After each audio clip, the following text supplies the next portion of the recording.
ಕರ್ನಾಟಕ ಸರ್ಕಾರದ ವಿವಿಧ ಸೇವಾ ನಿಯಮಾವಳಿಗಳಲ್ಲಿ ಕುಟುಂಬ ಶಬ್ದದ ವ್ಯಾಖ್ಯಾನವನ್ನು ವಿಭಿನ್ನ ರೀತಿಯಲ್ಲಿ ಅರ್ಥೈಸಲಾಗಿದೆ. ನಾವು ಈ ವ್ಯಾಖ್ಯಾನಗಳನ್ನು ಮತ್ತು ಸಂಬಂಧಿತ ನಿಯಮಾವಳಿಗಳನ್ನು ಸರ್ವಿಸ್ ಮ್ಯಾಟರ್ಸ್ ಗುಂಪಿನ ಎಲ್ಲಾ ಸ್ನೇಹಿತರಿಗೂ ಆಡಿಯೋ ಪ್ರಸ್ತುತಿಯ ಮೂಲಕ ಒದಗಿಸುವ ಪ್ರಯತ್ನ ಮಾಡಿದ್ದೇವೆ. ದಯವಿಟ್ಟು ಇದನ್ನು ಆಲಿಸಿರಿ. ಕುಟುಂಬ ಶಬ್ದದ ವ್ಯಾಖ್ಯಾನ ಕುರಿತು ಇದು 2ನೆಯ ವಿಡಿಯೋ. ಕರ್ನಾಟಕ ಸರ್ಕಾರದ ಸೇವೆಗಳು, ವೈದ್ಯಕೀಯ ಹಾಜರಾತಿ ತಿದ್ದುಪಡಿ ನಿಯಮಗಳು 2017 ರ ಅಡಿಯಲ್ಲಿ ಕುಟುಂಬ ಶಬ್ದದ ವ್ಯಾಖ್ಯಾನ. ನಿಯಮ 2, ಕುಟುಂಬ ಎದ್ದ ವ್ಯಾಖ್ಯಾನ.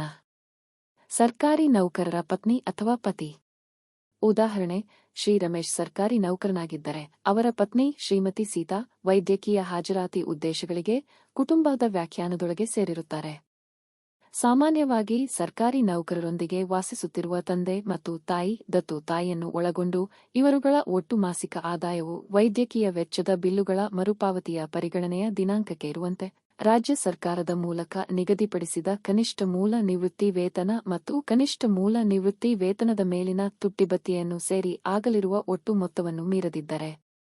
ಉದಾಹರಣೆ 1, ಶ್ರೀಮತಿ ಲತಾ ಸರ್ಕಾರಿ ನೌಕರರಾಗಿದ್ದರೆ ಅವರ ತಾಯಿತಂದೆ ಅವರೊಂದಿಗೆ ವಾಸಿಸುತ್ತಿದ್ದರೆ ಮತ್ತು ಅವರ ಒಟ್ಟು ಆದಾಯವು ಸರ್ಕಾರದ ಮೂಲಕ ನಿಗದಿಪಡಿಸಿದ ಕನಿಷ್ಠ ಮೂಲ ನಿವೃತ್ತಿ ವೇತನ ಮತ್ತು ತುಟ್ಟಿಭತ್ಯೆ ಸೇರಿದಂತೆ ಆಗಲಿರುವ ಒಟ್ಟು ಮೊತ್ತವನ್ನು ಮೀರದೇ ಇದ್ದಲ್ಲಿ ಇವರುಗಳು ಕುಟುಂಬದ ಭಾಗವಾಗಿ ಪರಿಗಣಿಸಲ್ಪಡುತ್ತಾರೆ. ಉದಾಹರಣೆ 2, ಶ್ರೀ ರವಿ ಸರ್ಕಾರಿ ನೌಕರರು ತಮ್ಮ ತಂದೆ ಮತ್ತು ದತ್ತು ತಾಯಿಯೊಂದಿಗೆ ವಾಸಿಸುತ್ತಿದ್ದರೆ ಅವರ ಒಟ್ಟು ಆದಾಯವು ಸರ್ಕಾರದ ಮೂಲಕ ನಿಗದಿಪಡಿಸಿದ ನಿರ್ದಿಷ್ಟ ಮಿತಿಗಿಂತ ಕಡಿಮೆ ಇದ್ದರೆ ಅವರು ಕುಟುಂಬದ ವ್ಯಾಖ್ಯಾನದೊಳಗೆ ಸೇರಿರುತ್ತಾರೆ. ಸಂಪೂರ್ಣವಾಗಿ ಸರ್ಕಾರಿ ನೌಕರರ ಮೇಲೆ ಅವಲಂಬಿತವಾಗಿರುವ ಮಕ್ಕಳನ್ನು, ದತ್ತು ಪಡೆದ ಮಕ್ಕಳನ್ನು ಮತ್ತು ಹೆತ್ತ ಮಕ್ಕಳನ್ನು ಒಳಗೊಂಡು. ಉದಾಹರಣೆ 1, ಶ್ರೀ ಹರಿಕುಮಾರ್ ಸರ್ಕಾರಿ ನೌಕರರು 2 ಸಹಜ ಹೆತ್ತ ಮಕ್ಕಳನ್ನು ಮತ್ತು 1 ದತ್ತು ಪಡೆದ ಮಗುವನ್ನು ಹೊಂದಿದ್ದಾರೆ ಮತ್ತು ಎಲ್ಲಾ ಮಕ್ಕಳು ಆರ್ಥಿಕವಾಗಿ ಶ್ರೀ ಹರಿಕುಮಾರ್ ಇವರ ಮೇಲೆ ಅವಲಂಬಿತವಾಗಿದ್ದಾರೆ. ಈ 3 ಮಕ್ಕಳು ಶ್ರೀ ಹರಿಕುಮಾರ್ ಇವರ ಕುಟುಂಬದ ಭಾಗವಾಗಿ ಪರಿಗಣಿಸಲಾಗುತ್ತಾರೆ. ಉದಾಹರಣೆ 2, ಶ್ರೀಮತಿ ಪ್ರಿಯಾ ಸರ್ಕಾರಿ ನೌಕರರು ಆರ್ಥಿಕ ಸಹಾಯಕ್ಕಾಗಿ ಸಂಪೂರ್ಣವಾಗಿ ಅವಲಂಬಿತವಾಗಿರುವ 1 ದತ್ತು ಮಗುವನ್ನು ಹೊಂದಿದ್ದಾರೆ. ಆ ದತ್ತು ಮಗು ಕುಟುಂಬದ ವ್ಯಾಖ್ಯಾನದೊಳಗೆ ಸೇರಿರುತ್ತದೆ.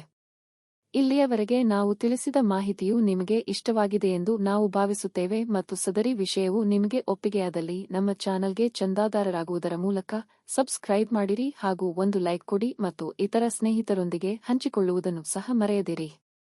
ಕರ್ನಾಟಕ ನಾಗರಿಕ ಸೇವೆಗಳು ನಡತೆ ನಿಯಮಗಳು 1966 ಇದರಲ್ಲಿ ಬರುವ ಕುಟುಂಬದ ವ್ಯಾಖ್ಯಾನವನ್ನು ತಿಳಿದುಕೊಳ್ಳಲು ನಮ್ಮ ಮೊದಲನೆಯ ಕುಟುಂಬ ವ್ಯಾಖ್ಯಾನದ ಧ್ವನಿ ಸುರಳಿಯನ್ನು ತಪ್ಪದೆ ಆಲಿಸಿರಿ. ಧನ್ಯವಾದಗಳು.